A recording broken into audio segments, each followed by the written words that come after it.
Laura's Star by Klaus Baumgart.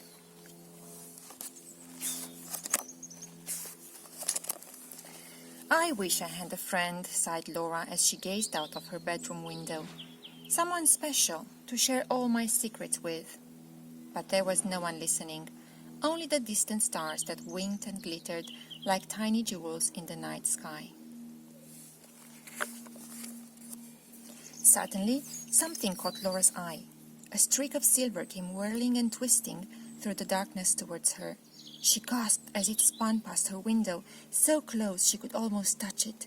Something wonderful, something magical was happening. Laura quickly put on her dressing gown and slippers and hurried downstairs.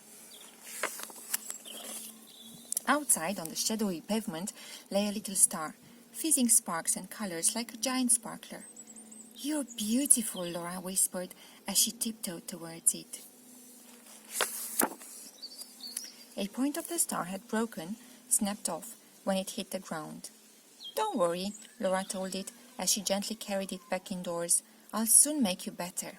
And up in her bedroom she managed to stick the little star together again. Later, Laura told the little star all her secrets, and it seemed to sparkle more brightly than ever, as if it were listening, as if it understood. And as Laura drifted off to sleep, she knew she'd found a special friend at last. When Laura woke the next morning, the space on her pillow was empty. The little star was gone. Laura was desperate. She searched under the quilt and scrabbled through drawers and cupboards. She climbed high to the top of the wardrobe and crawled low beneath to the bed. But it was no good. She couldn't find the little star anywhere.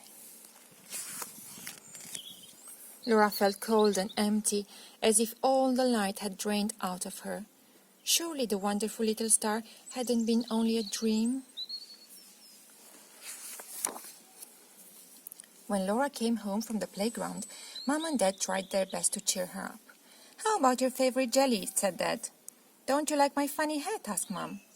Laura couldn't answer, couldn't tell them why she was so sad. Her star had gone forever, and she hadn't even said goodbye.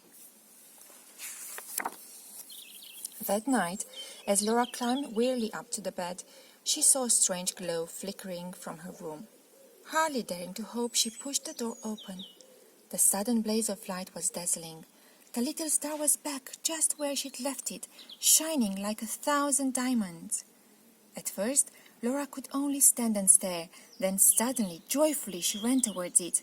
"I know what happened," she cried. "Stars only come out at night. You must have been there all the time, and I just couldn't see you. I should have known you wouldn't leave me without saying goodbye." Laura and the little star had a wonderful time. They played games and did tricks, and Laura read her favorite book. But Laura slowly noticed something. The little star began to feel cold in her hand, as if it were fading away. Laura stroked the little star gently with her fingertips as it grew colder still. She felt a longing in it, and suddenly she understood why her little star was dying. Laura chose her 4 best balloons and carefully tied them to the little star. "Be safe," she whispered as she opened the window and let go of the strings. "And be happy." Slowly, the balloons drifted up into the darkness, and the little star twinkled at Laura as it grew smaller and smaller, until at last it joined the other stars in the midnight sky. Laura didn't feel sad anymore, for her star was back where it belonged. Each night, when she went to bed, she could whisper her secrets into the darkness, knowing that the little star was somewhere out there listening.